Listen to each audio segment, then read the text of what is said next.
Morning, great morning. Sorry I'm a little bit late. Great morning, great morning, great morning.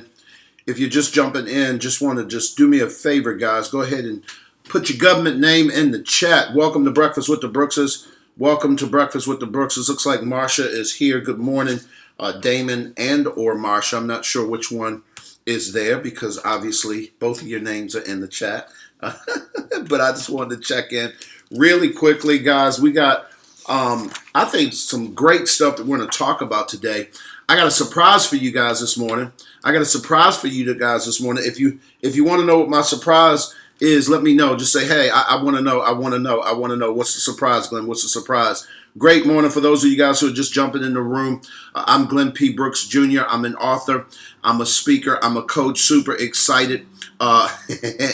Well, Marsha, I'm thinking it's you. I don't know that to be true because you know I'm old. I don't assume much anymore, Marsha. So I love you. I appreciate you for jumping in. Renee, good morning. I have been up past my bedtime, guys. I'm moving a little slow this morning, and my surprise is, for those of y'all with inquiry minds like Marsha that wants to know, my surprise is real simple. Is that the truth of the matter is that I'm by myself this morning. I'm by myself this morning. Pray for your sister. She woke up this morning with a migraine, and you know it's bad when you've been up studying for your midterm that's due today, and you're working on it, and then you wake up and the room is completely pitch black, and as soon as you start moving around, you hear groans and things going on. I said, "Uh-oh, something's wrong." And I leaned over. I said, "Babe, you okay?" She said, "My head feels like it's about to explode," which is a cue for me to move quietly, to move slowly, and to move with great care, great care. So y'all pray for your sister. Cherie is down for the count this morning, y'all. Her migraines is driving her up the wall, to say the least. So she's up underneath the covers, and I'm praying that her head feels better. We got her some good drugs, and so hopefully things will work out better. So guys, I'm going to talk a little bit today about something that I think is the missing ingredient. Good morning, good morning, good morning. Tar Heel Mommy 3. What's up? What's your government name, Tar Heel Mommy? I remember that name because I remember we going back and forth a little bit about the fact that are you from the great state of North Carolina? That Tar Heel reference, but I can't remember your name. Jermaine, what's up, brother? Good to see you. Good to Fort Pierce, Florida. That's what's up. Florida is in the building. Anybody else? Where are you chiming in? Michelle Watson, good to see you, sis. Good morning. Good morning. Good morning, guys. We're going to talk to you guys a little bit about something that I think is critical. For those of you guys who do not know, maybe this is your first time tuning in. My name, again, is Glenn P. Brooks Jr. I'm an author. I'm a speaker. I'm a coach. One of the things that Cherie and I did about 3 years ago is we created an online relationship academy called MAPS, Marriages and Parenting Successfully. And it's a relationship academy where we get the opportunity every single week to add a significant amount of value to people who are doing relationships. Particularly if you're married, particularly if you're parenting, that is a place for you. We've also added a singles group coaching environment where we meet with singles who want to get married. That's the key. They are singles who want to get married. We meet with them every Thursday night. We meet with the parents Tuesday nights at 7 o'clock. And then we meet with the couples Tuesday nights at 7 o'clock. The parents, we meet on Tuesday nights at 8:30. And then we have singles, they meet on Thursdays. And then we have men separate from women. We meet on Sunday afternoons. Ladies meet at 5:30 and the men meet at 7 p.m. Let me tell you what's so significant about all of that, guys, is the fact that I believe that if you're going to make a relationship successful, you're going to need help. We were married both before. Both Cherie and I married before. That's no secret to most of you guys. But one of the things that we learned is that marriages fail when you don't have support. And a lot of times people really, they really think that it's us against the world. They really think that, what goes on in this house stays on in this house. And that's the mantra that people kind of approach marriage with. And I think the reason is because culturally, when you let people into your space, into your business, a lot of times people, especially if they're not safe people, they don't handle that with integrity. You oftentimes find yourself going and talking to people who, quite frankly, are not qualified. And I don't say qualified because of their certifications or degrees, but they're not qualified to talk to you about something. Listen to me really carefully, guys, and navigate you through a space that they themselves are not winning at. That's what qualifies people to share truth and wisdom to other people, that allows it to stick so that it causes you to grow and not go backwards. And so if you are married, put a 1 in the chat. If you've been married longer than 5 years, put a 2 in the chat. If you've been married longer than 5 years, put a 2 in the chat. I'm going to talk to you guys about the missing piece in marriage.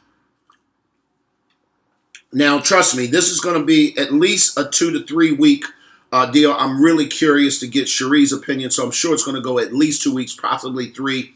It may even go longer than that, depending on how much depth we get into and how much you guys really engage this process. But I really think that there is a significant piece in marriage that is missed. And when it is missed, guys, I'm going to promise you right now, you're going to feel it. So if you've been married, if you're married, does it have to be the person that I'm currently with? I'm not sure I know how to answer that question, Marsha. But I think if I hear you correctly, the answer would be no. In other words, this missing piece is something that I think that no matter whether it's the person you're currently with, no matter if it's a failed marriage, if it's a marriage that you've that you're getting ready to get into, here's what I'm gonna promise you. Oh, you was being funny. Yeah, see, there you go. I'm trying to be focused. You trying to be funny. I'm not messing with you this morning, Marsha. I'm going to now not mess with y'all in the chat. Y'all have to talk to each other because I want to get this content. And there are 4 components that we're going to go over today that's going to change the game when it comes to you being able to shore up this missing piece. And before I disclose what that is, guys, I think that a lot of times there's a lot of assumptions in marriages that because we love each other, we automatically know each other. When I say that, meaning, hey, Karen, good morning. When you know each other or when you are in relationship with people, I think that there's this misnomer. Let me settle in on this for a second, try and unpack this. There's a misunderstanding that because we love each other, that fills the blank for knowing each other. In other words, I think that many people equate the fact that I spend time with you, I care about you, I really love you, that I also honestly know you. And as a result of knowing you, or just loving you, that's enough. Let me tell you what I mean when I say that. When Cherie and I met, I felt like, hey, if I get to know you, if I get to love you, then that's enough, because at this particular point, that's all we need to make this work. Well, here's the problem. When I was married before, I've known my ex-wife since we were children. If I had to put a timeline on it, I've known her a lot longer than I've known my current wife. We've known each other since we were kids. So the truth of the matter is, if knowing a person, hey, Rhonda, good morning. Hey, Sharon, good morning. If knowing a person is all it takes, or loving a person or caring for a person is all it takes, then all marriages should continue to thrive. And here's what I'm going to submit. I'm going to submit that that's not enough. It's just not. And I didn't realize that until probably for me, honestly, probably about year 2. Year 2 into my relationship with my wife, I realized I was missing something. And the problem was I couldn't figure out what it was. Guys, I need y'all to hear this. I knew that I was missing something, but the problem was I couldn't put my finger on it. Have you ever had that situation in a room where something's off? You realize in the relationship something ain't quite right. It's off. You're not sure how to move in it. You just know that something is not quite right. There's a missing piece. And I think that if you can discover what that piece is and begin to do the work that it takes to get that piece to lock in. Have you ever worked on a puzzle and I put a puzzle piece in the description?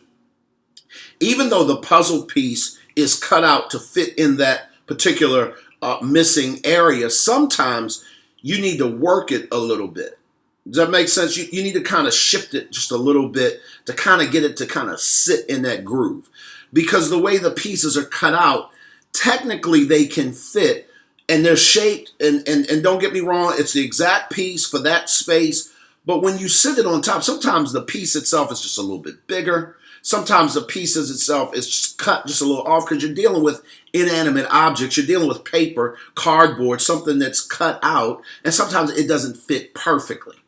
And I think that that's very similar to this missing piece. When it's missing, when it's not there, when you don't know what it is, when you have not discovered it, first of all, it's just blank. It's not even there. Secondly, even once you find it, it takes massaging it a little bit, growing with it, molding it, sculpting it in a way where it sits or it fits right into that situation.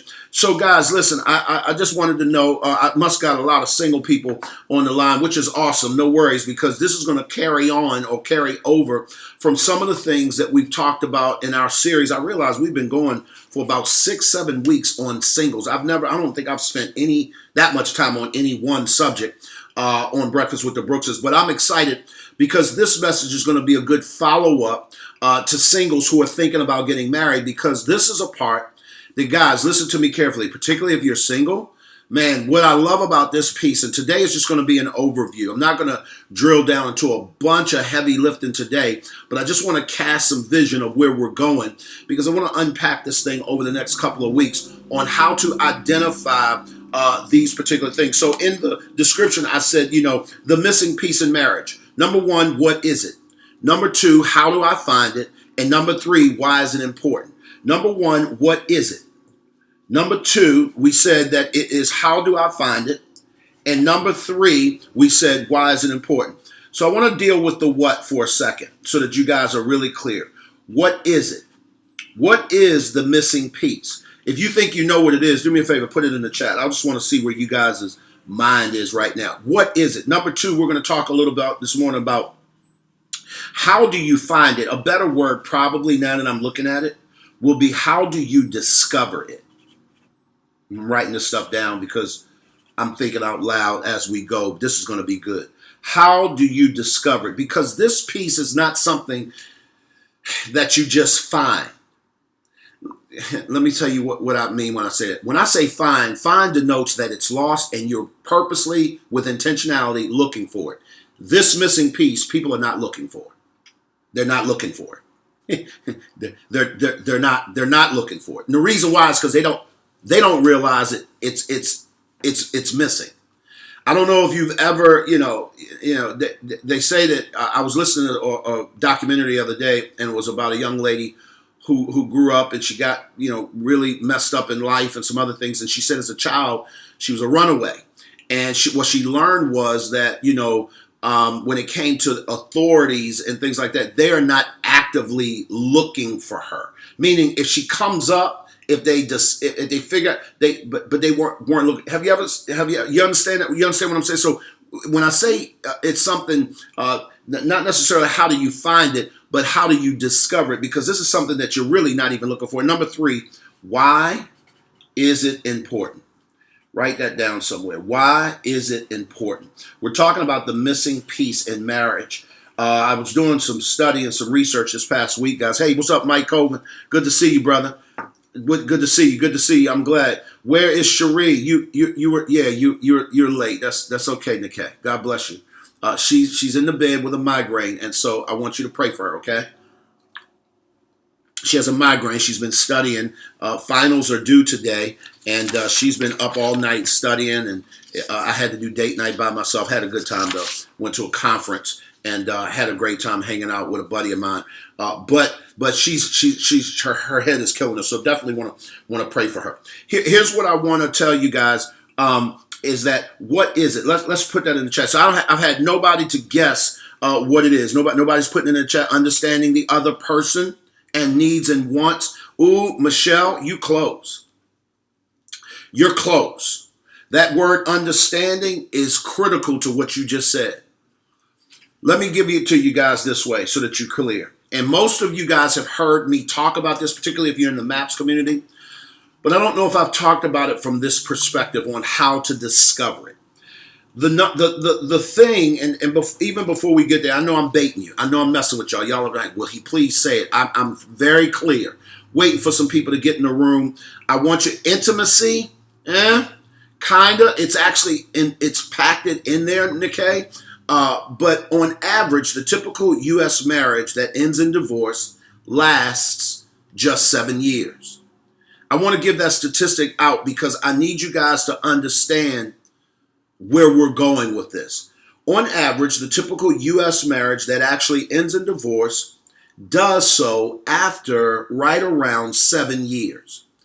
I remember people telling us that if you make it past 5 years, you're good.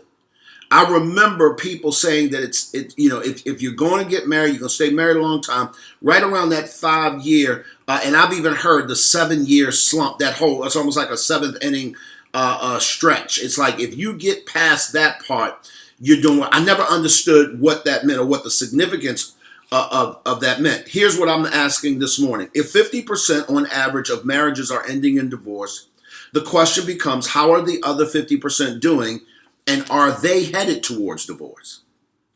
Just because you are not among the 50% of marriages that have ended in divorce on average doesn't necessarily mean that you're not on your way to divorce. And so today, I want to talk a little bit about what that missing piece is. And I want y'all to do me a favor, fill in the blank. Fill in the blank. Here we go. What is it? It is emotional intelligence. And we've been talking about this for a number of weeks now in our MAPS group coaching environment. As a matter of fact, the book that we're using, you can find out more about that. Come on and grow with us. Go to thecrcoach.com, click for a free discovery, sign up for a free discovery, and we're going to grow through this together. We're going through this information together. But I want to talk to you about it from a little bit different perspective. When we're talking about emotional intelligence, let me just give a quick overview. Emotional intelligence is different than intellectual intelligence, or the emotional quotient, which is EQ, is a little bit different than the intellectual quotient, which is IQ. Most of us are very familiar with IQ. We're familiar with the fact that, people are really, really smart, and they're really, really smart based upon this information or whatever the case may be, these analytics, things that kind of go into scoring people, numbers, percent, things like that, versus people with high EQs. EQ is something that's not nearly as talked about, but I believe it is the missing piece in marriages. I honestly believe that it's the EQ quotient, it's the emotional quotient or the lack thereof that's causing relationships not to be able to hurdle that 7 year mark. Let me tell you why. Today, I'm going to go over very quickly, and then I'm going to drill down and go in a very different direction that I've been going for the people that are in our MAPS community. But I am going to set this up so that everybody who maybe you're not in the MAPS community, or maybe you haven't gone through this teaching with us, you'll understand this, and I want you to come along for this ride. There are 4 basic components that make up EQ, make up emotional intelligence. There are 4 basic skills that if you master them, you will be able to get your emotional intelligence to the place to where it's growing. Again, if that is the missing piece in a relationship, my question is, how do I discover it? The question is, how do I discover that that's even the problem? I'm going to talk a little bit about that in a second. The 4 things are really quickly, guys, and they're broken down into 2 categories. One category is personal competence. Personal competence. I want y'all to put that in the chat. Personal competence, right? The second category where you're going to find the 4 components that you need, or the 4 skills that you need in order to make sure that your emotional intelligence is growing, right? The second portion of that is called social competence. So there's a difference between personal competence and then social competence. I'm going somewhere with this, guys. Ride with me for a second. This is going to make a ton of sense in a minute. Here are the two things under personal competence that you need to master in order to get your emotional intelligence to go to the next level. Number one is self-awareness. Self-awareness. Self-awareness is your ability to accurately perceive your own emotions in the moment and understand your own tendencies across situations. We're talking about self-awareness, right? The second one, again, we're still talking about the personal competencies, if you will, in emotional intelligence. The second one, guys, is called self-management. I want y'all to put that in the chat. Self-management, right? Self-management. Put that in the chat. This is really, really critical. There are a ton of people who are self-aware, but they have no skill when it comes to self-management. You can have a person that knows what they're doing is wrong, knows that how they're treating you isn't appropriate, but they have no ability to manage that skill, to manage what it is that they see. It's not enough to know why you're arguing. It's more important to know how to manage that. And that's the problem. And we're getting close on why it is that these relationships are ending in divorce after 7 years in the US. When we talk about self-management, guys, I want you to understand that self-management is revealed by your ability. Listen to this really carefully. This is deep. Your ability to tolerate the uncertainty as you explore your emotions and options. Y'all got to hear this really, really clearly. When you are a person that cannot tolerate, listen to me carefully. We're talking about that word explore. I'm getting close on how do you discover it. The uncertainty that you feel when you're having to explore your emotions and options. How am I going to manage this situation? This person just said something highly offensive to me. I chose to take the offense. The question becomes, as I sit and I understand the emotions and my options, I have to tolerate a certain level of energy, a certain level of emotions in order to be able to come across with the correct response. And oftentimes this is where people lose it. This is where people say, you know what, F this. I'm just being dead real. What she said wasn't right. It was disrespectful to me. I'm going to get her told. Your self-management is off. What he said to me is absolutely inappropriate. Nobody talks to me that way. So at this particular point, I'm going to let him know what time it is. Bad or poor management. Because oftentimes it's in those scenarios where things come out that, quite frankly, you didn't mean that to happen. That wasn't your plan. Anybody ever say something you wish you could get it back? Put me in the chat if that's the case. You said something inappropriate and you wish to God you could get it back. Put a me in the chat. Put a me in the chat. Michelle, I don't know if you've ever been here where you said something out your mouth and no sooner it came out your mouth, you're like, oh, Jesus. I wish I could get that one back. That was wrong. I know it's going to cause a bigger problem. Anybody have an issue in a relationship where you're wanting to get something discussed, the issue gets misconstrued, and you wind up talking about something that has nothing to do with what it was that you originally wanted to talk about? Anybody ever, guys, if that's you, put me. I want to know where you at. I want to know if that's you. Taya, I get it. Rhonda, I get it. Somebody said just yesterday. Guys, this is a work in progress. I'm getting to the answer on how you discover it. And it's really, I want to deal with this a little bit. I may have to pick some of this up next week.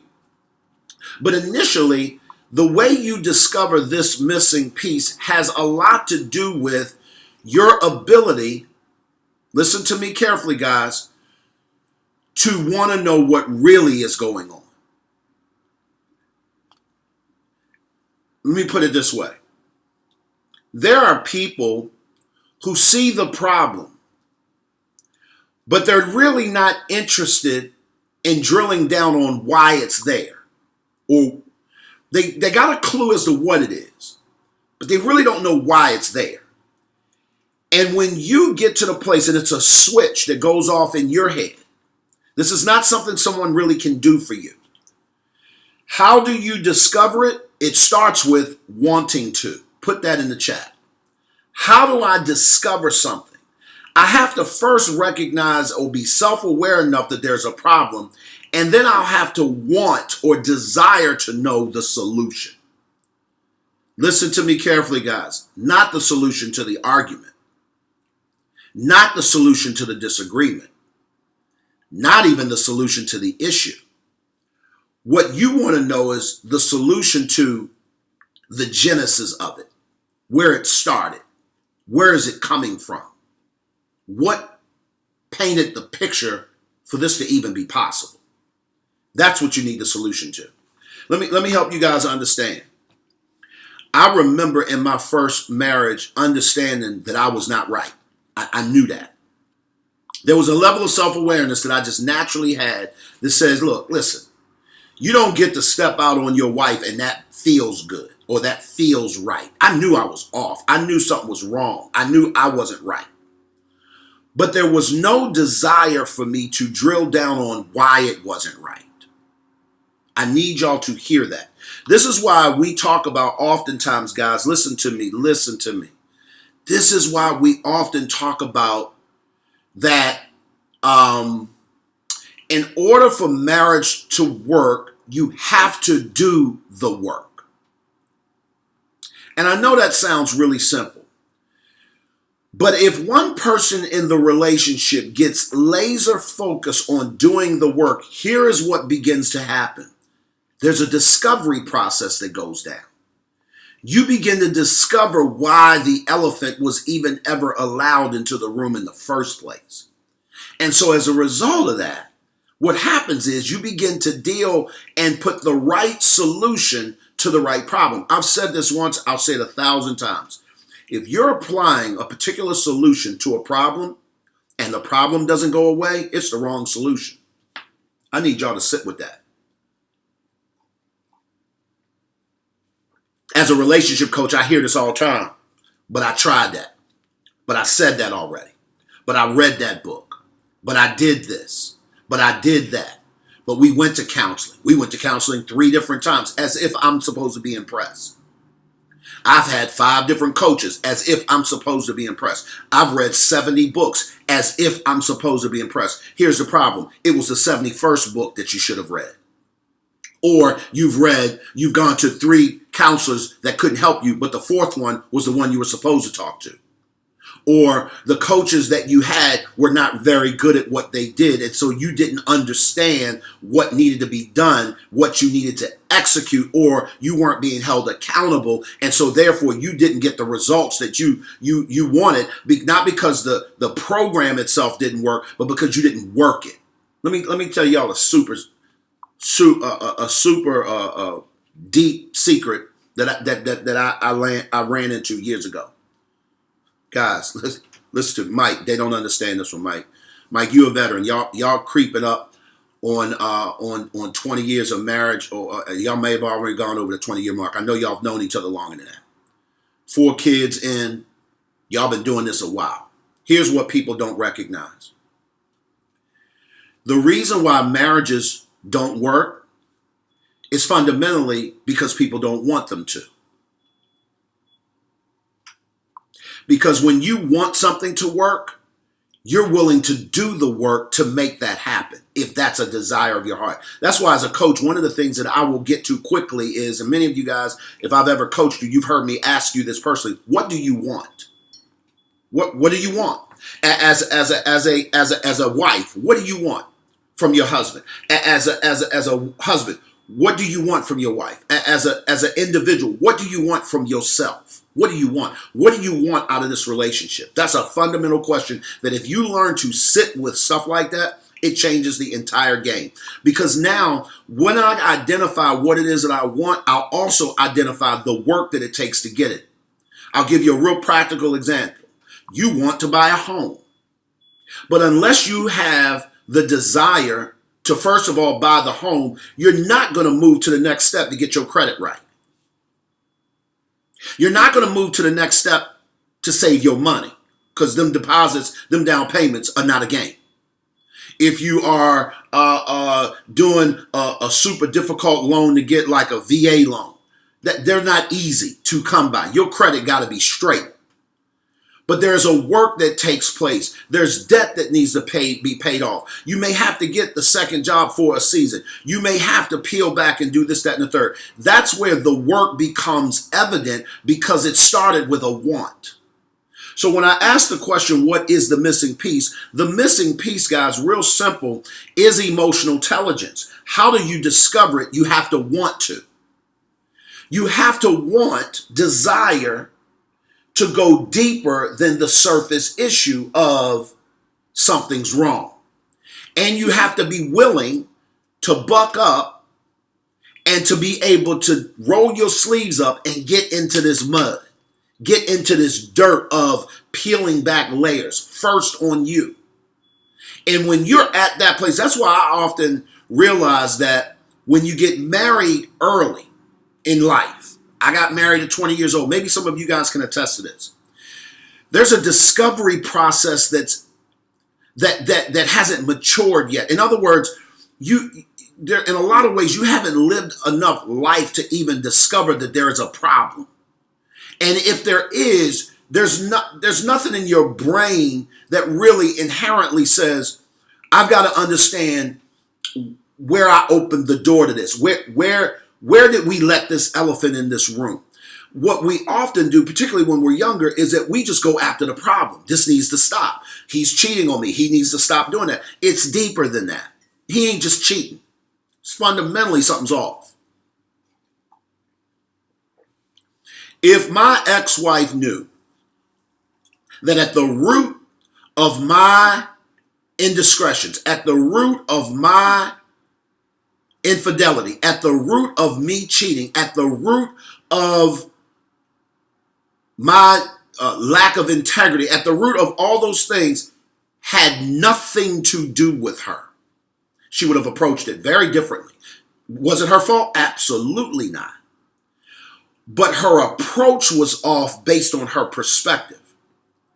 Most people go, what did I do? How am I behaving in a way that allows this person to do what it is that they do? Has nothing to do with you, sweetheart. Nothing. There is something fundamentally broken within him that causes him to medicate that way. I had to discover that. And when I got on a journey of discovering that truth, things began to change. So the first question was, what is it? What is the missing piece? The missing piece is real simple. It's emotional intelligence. It's the fact that you are low in your self-awareness. You are low in your self-management. You are low when it comes to your social awareness. Maybe you are low in your relationship management. We're going to get into social awareness and relationship management a little bit more next week. But I want to talk to you guys and help you guys unpack this slowly.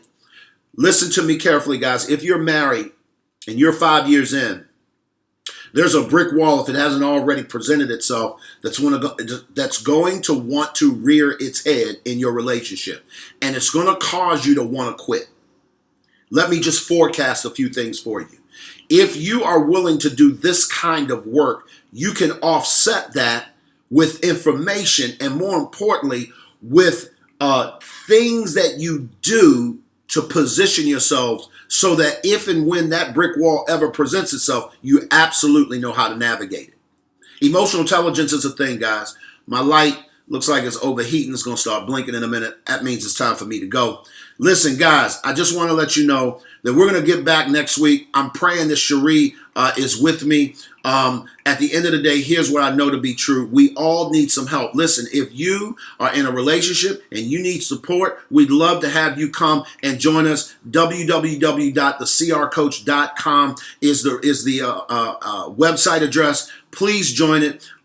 Click free discovery. Sign up for a session with me so that we can unpack whether or not we're even a good fit for you as coaches, and join us there, because if you're not careful, guys, listen to me carefully, you will wind up running into a brick wall, not because you don't know it's there, but because you don't know how to navigate around it. At the end of the day, here's what I know to be true. We all need some help. Y'all be good. Let's talk soon.